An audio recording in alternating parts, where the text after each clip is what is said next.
So to summarize for you guys, in essence, we used none of our own money, we didn't use a lot of our own time, but we were still able to use our experience and credibility to execute on this deal and really make a difference in our corporation's net income. Never done a flip. I own multifamily, I own student rentals and just normal rentals, and now Airbnbs as well, but never done a flip. Yeah, I've never done a flip either before. Really been focused on being a buy and hold investor, doing the burn investment strategy.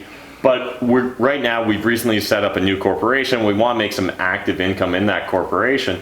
Hence the reason we're kind of moving towards flipping as a potential revenue stream with this property. The other thing about this project was we were really focused on doing it fast. So we wanted to do it in under 60 days between closing and literally selling it. One of the frustrations I think we've had from watching shows like HGTV is way too often they forget a lot of these additional costs. So in this video, we really wanted to peel back the blanket, peel back the curtain, and show you guys exactly what goes into a deal. So we ended up having additional labor costs. We had the flooring costs and a few other costs that added up to almost another $10,000 on this project. What is up, YouTube? Matt McKeever here with Jeff Wybo, and so in today's video, we're going to be discussing our very first flip project. In today's video, we're going to break down for you exactly all the numbers behind the deal. We're going to show you exactly what we made in profit and what we sold the property for. But in addition, we're going to share with you the lessons we learned on our very first flip project. This project, we were very hands-off for it. At least I was. Jeff was maybe a little bit less hands-off than he'd like to be. But we put our boy Mike Nowicki in charge of this entire project. So Mike and my sister worked together to essentially execute on their very first flip project. It was their first time really dealing with contractors. There's a ton of lessons to be learned here. So in fact, we shot a whole separate video just on the lessons Mike learned, and myself and Jeff kind of share our perspective as well. So if you haven't seen that video, pause this video, jump over to that video, watch that video in its entirety, then come back to this video and let's dive into the numbers. Alright, before we even dive into the numbers or mind Jeff's background with flipping, let's talk about how this kind of deal all came together.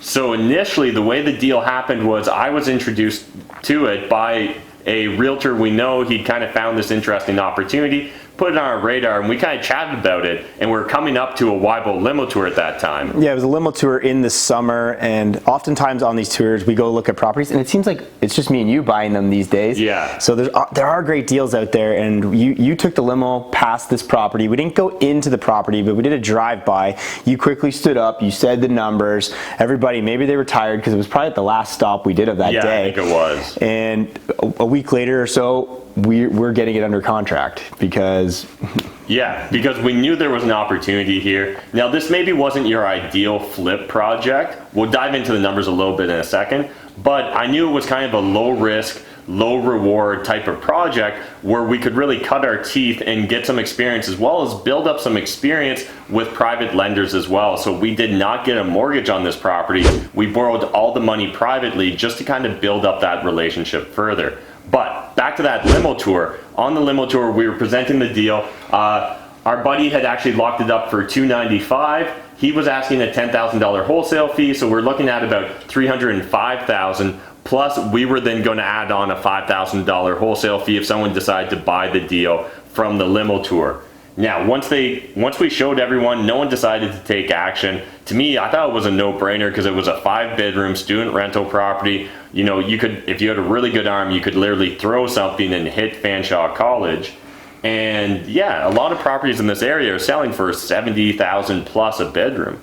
I think there was some comfort too, because you own a lot of student rentals in that area, so you knew you could purchase this and you knew what to do, versus just some other property within the city. There's a lot of that guesswork. With this, you're pretty honed in on that area because of the properties you own in the area, and it was a lot easier to make this purchase pretty much right away. Yeah, and we kind of knew again that even if the numbers didn't work great for a flip, worst case, we could probably just keep it, cash flow, or we could keep it and Airbnb it because it's also really close to the college. So we felt like there was a few different exit strategies. I really like to look at the exit strategies first on a potential deal or investment property, just because it's really going to help me understand, how do I get my money out? How do I get my investors' money out? Before we dive into the numbers on the deal, Jeff, kind of share with the audience what your real estate investing experience is. You've never really done a flip before, right? Never done a flip. I own multifamily, I own student rentals and just normal rentals and now Airbnbs as well, but never done a flip. I've seen people do flips on Matt's channel. You guys have watched Sean Allen, and I've seen Sean Allen do his flips a lot. So not to say that I could completely copy Sean, but I did pick up a few things, like we're gonna get into it, and we covered in the other video where Sean kind of gets to the point of about finishing a project up to what I see is like 90 to 95%. We get it on the market, and if a buyer wants like the odd thing, he just makes it happen and gets it done. You can probably have rented this property for 90 days, but you just kind of want to like quit at one point and get going. So that's what I've learned, but I didn't know any of this. I had no experience in flipping or project managing at all. I've done managing in the general sense as a leader, but not as a project manager or managing a project manager. So yeah, it was new to me, didn't know what I was doing, but that's the joy of that. So yeah, I've never done a flip either before. Really been focused on being a buy and hold investor, doing the burn investment strategy. But right now we've recently set up a new corporation. We want to make some active income in that corporation. Hence the reason we're kind of moving towards flipping as a potential revenue stream with this property. Now, we've got the actual numbers here. We're not going to teach you exactly how to flip a property in this video, but high level, usually the formula that we see a lot of our flipper friends look at is they want to be about 70, 80, 85% on the absolute high end of the range to be their total cost in versus the ARV. Now, when we're looking at this property, my initial instinct was we're going to end up acquiring it for around $310,000, including our holding or our initial closing costs. But beyond that, I kind of saw our ARV being closer to $400,000. So right away, there's not a lot of room. There's been people in your comments that don't know what acronyms are sometimes. Yes. So after repair value. That's ARV. Yeah, great point, Jeff. So in essence, the goal was get it all in for about $310,000, spend about $30,000 on renovations and holding costs. Then we'd end up being about ideally $350,000 all in after those holding and closing costs. We should be able to sell it ideally for $400,000, maybe a little bit more if the market started to get hot, depending on our exact timing. The other thing about this project was we were really focused on doing it fast. So we wanted to do it in under 60 days between closing and literally selling it. That was the goal. We want to see how fast could we do a project. It was mainly a lot of lipstick, so it made sense to us at the time. All right, so let's talk about the purchase price. We've broken down for you guys, again, $296. This was after some of the adjustments. So often when you buy a property, technically it was $295, but then there's going to be adjustments. There's going to be your legal fees. There was a wholesale fee involved here. There's land transfer tax. So once we settle all that, essentially we're buying the property for $295, a $10,000 wholesale fee, then our random closing, legal costs, and all that good stuff brings us up to almost $310,000. Quick pro tip for you guys. One of the biggest mistakes I see novice investors do all the time is way too often they get caught up in what other people are going to make rather than focusing on their numbers. So in this deal that Jeff and I just did, we paid a $10,000 wholesale fee to a wholesaler in order to get this opportunity. A lot of people at first would pause and say, hey, can you go lower? You know, try and negotiate with that wholesaler. We understood that it was a good opportunity. This was a good deal. So it made sense for us just to proceed and bake that number into our acquisition cost. Really, what's the difference if we buy it for $305,000 directly from the seller, or someone else buys it from the seller for $295,000 and we pay them $10,000? At the end of the day, our total acquisition cost is the exact same. So we're going to treat our numbers essentially as if they're the exact same and not get emotional about what the other party's making. Essentially, we're buying the property for $295,000, a $10,000 wholesale fee, then our random closing, legal costs, and all that good stuff brings us up to almost $310,000.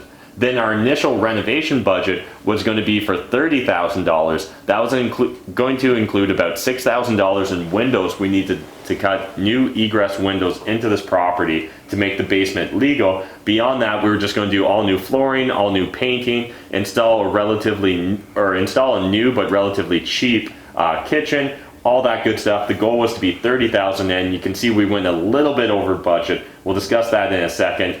Then because we ended up pivoting our strategy and decided we were going to borrow all privately on this deal to build relationships with hard money lenders, we ended up paying a lot in interest, and that's really important. We wanted to highlight it. One of the frustrations I think we've had from watching shows like HGTV is way too often they forget a lot of these additional costs. So in this video, we really wanted to peel back the blanket, peel back the curtain, and show you guys exactly what goes into a deal. Then we've got $3,000 in closing costs. Now this is the only number on this entire list that was a rough estimate. Everything else is the exact dollars, but this includes our legal costs, some miscellaneous credits and other things that sometimes come up right at the end with closing. Then we also had insurance, so we need to insure the property while we owned it. And then finally, this was our total cost all in on the project, $44,000, just under $45,000. So we ended up being $354,000, essentially $355,000 all into this project, into the property.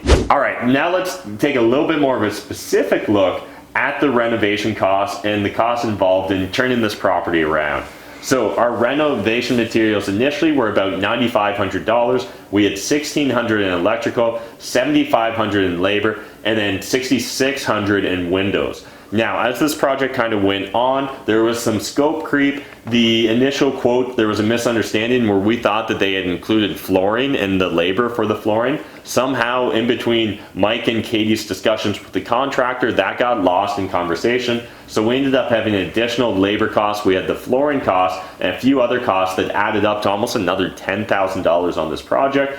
Then we had 100. It's always an exciting day on the Wybo Limo Tour. We have over 40 investors on the limo tour, and we're going to be seeing over $10 million worth of property off market for about $350. Opportunity for you guys to purchase, and the ARV is around $600,000. So there's a lot of room here, and you kind of get a blank slate here to get in here and do what you want. We're at property number 3. It's $819,000. Let's update and let's get into it.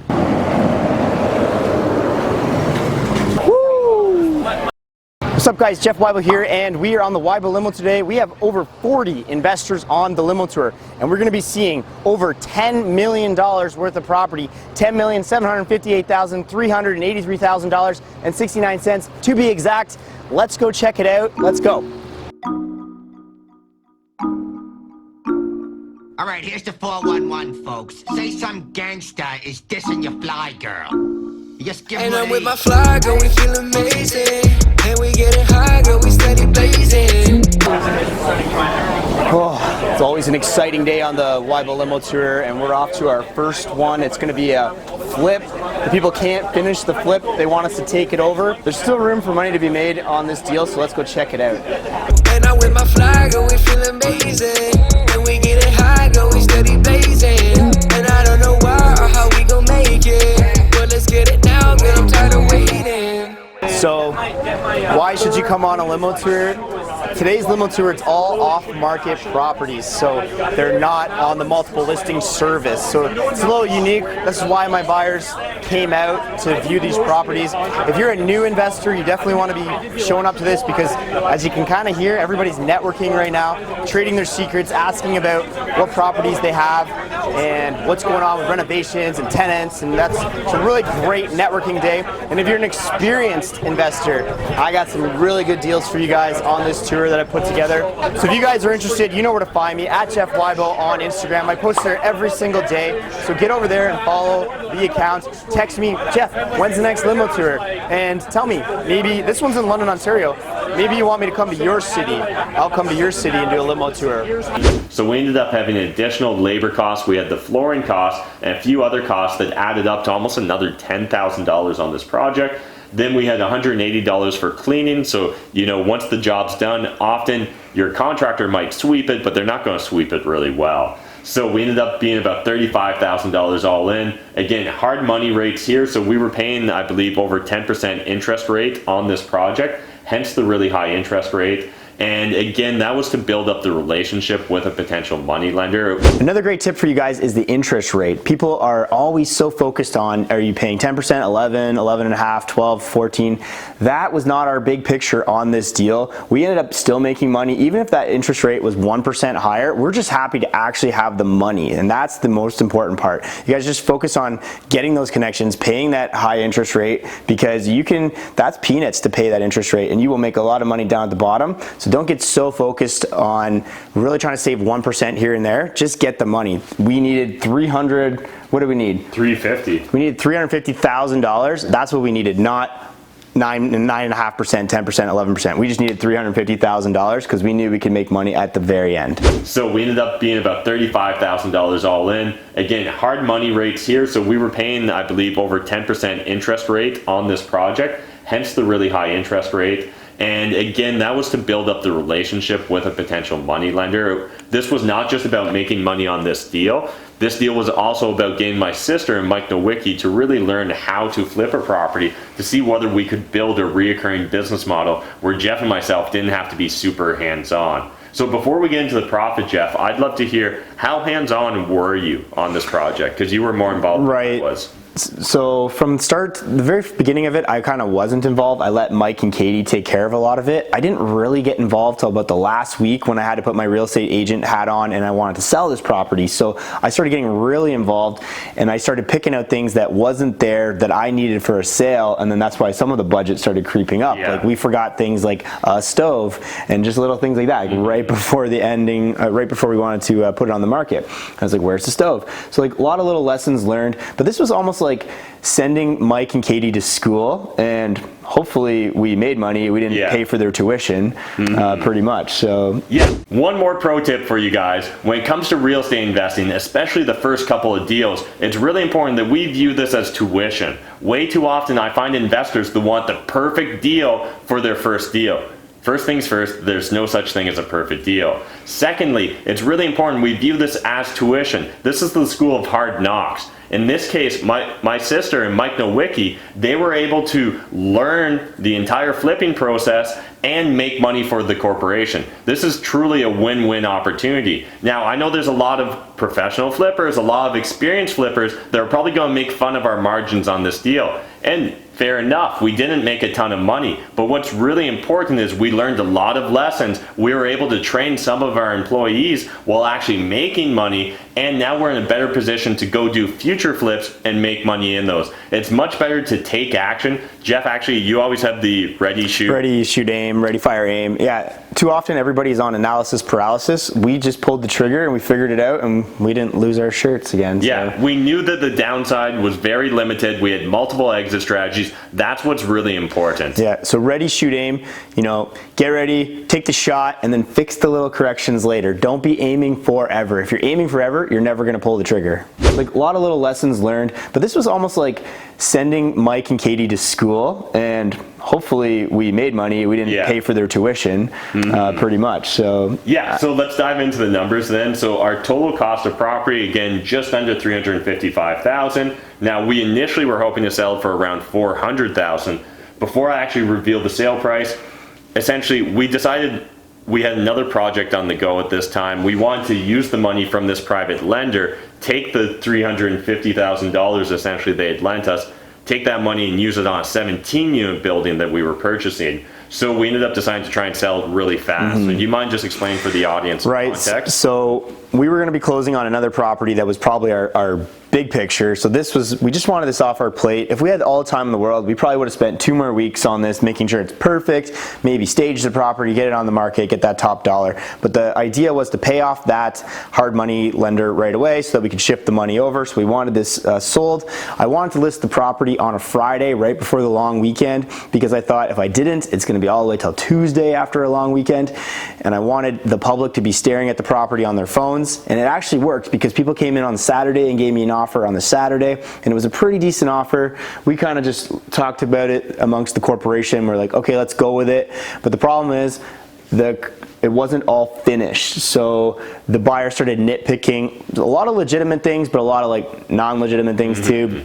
And we thought we were selling to a student we thought we were selling to a student renter buyer, but it turned out it was actually a owner-occupied buyer that was going to be coming in. Someone that wanted to house hack. They wanted to house hack, live on the main, and rent out the bottom. So then they wanted their upper to be actually to the standard you may live in. So we didn't think that because we thought, oh, student rental, we This is can going to be an investor coming put in, some paint on the they're gonna walls focus on and the ROI, how many bedrooms, the amount of money they're going to make. Instead, we ended up with an emotional home buyer.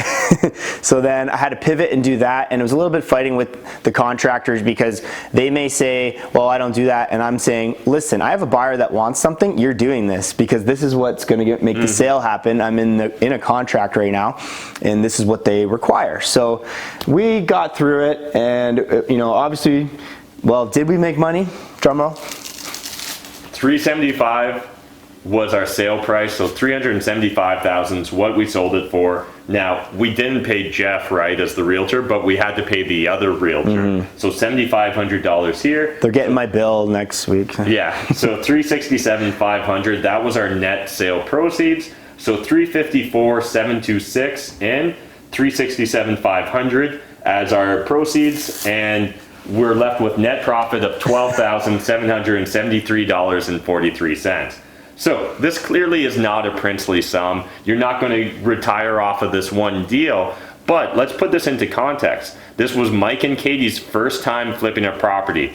This was our first time managing a flip from afar. We've managed a lot of BRRRR projects, but we haven't necessarily ever managed a flip project, and we were able to do this in about 45 to 60 days total from the moment of closing. So that's a relatively fast turnaround time. We were able to get these people to commit to a very fast closing date, which allowed us to take the money from this deal and go do that next deal, which was more important to our long-term big picture plans.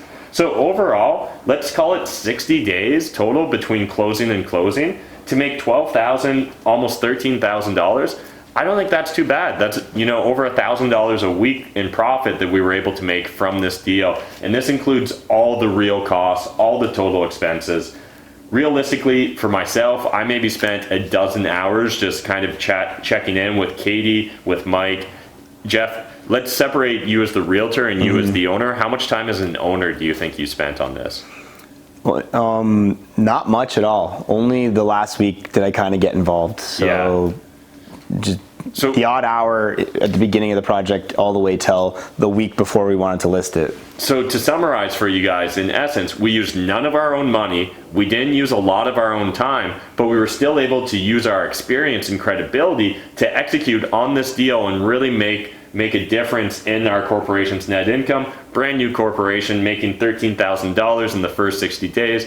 Not too bad overall. I think a lot of people might do the labor themselves and then I could have made way more, but we were able to do all the other projects we have on the go, and I know you guys know we do a lot. So we were always at meetups, we got the YouTube channel, and we were buying those 17 units, so we had to focus our energy on different projects. So it was awesome to be able to delegate this, come out ahead. We still have our shirts. So and like Katie and Mike both had a great tuition, so next time they're going to not make the same mistakes. They've even started creating standard operating procedures around the lessons they already learned from this project, from this property. So I'm really excited. I don't think this is going to be our last foray into flipping. In fact, we've got a couple interesting wholesale deals right now that I think might make for great flip opportunities. One of them involves a BTB, so I think our corporation might even be one of the potential buyers for that wholesale deal. If you guys are interested in some of the other private deals I come across, I'm going to throw a link in the video description down below, and you can sign up to my wholesale list. This is essentially just private deals, private opportunities that I happen to stumble upon. Sometimes we don't want all the deals I come across, so we decide to make them available to you guys privately as well. If you're interested in learning more about the numbers behind this, I'm constantly doing breakdowns for the Cashflow Tribe. If you haven't checked out Cashflow Tribe, go to cashflowtribe.ca. I highly encourage you to check it out. Sign up for just 1 month membership just to try us out. I guarantee after that first month, you're gonna want to renew. Alright guys, that's it for today's video. Really appreciate you watching it. Smash that like button, hit the subscribe button to my channel if you're new to this channel, and if you're looking for more great real estate content, you should check out check out my channel, guys, at Jeff Wybo on YouTube. I'm sure Peter will put it in the description down here. I'd really appreciate a subscriber. I'm almost at 5,000. Maybe by the time you watch it, I'm over, but I really appreciate the follow. Give a lot of real estate agent tips, but also entrepreneurial and lifestyle tips about me. So come on over and watch me. thanks for having me on the channel. Yeah, absolutely, Jeff. We're doing a lot these days, so make sure you're following us on all of our social media platforms. Instagram's a big one. Facebook, we're doing a lot of exclusive content on Facebook these days. And of course, YouTube's my bread and butter. It's a big part of Jeff's social media platforms as well. So again, thank you guys. Smash that like button, subscribe button, all that good stuff. And until next time, remember, making money is a team sport. There's more than enough money in this world for us to all make it. But if you're not saving it, I mean, like, what's the point? Also, problems are profits.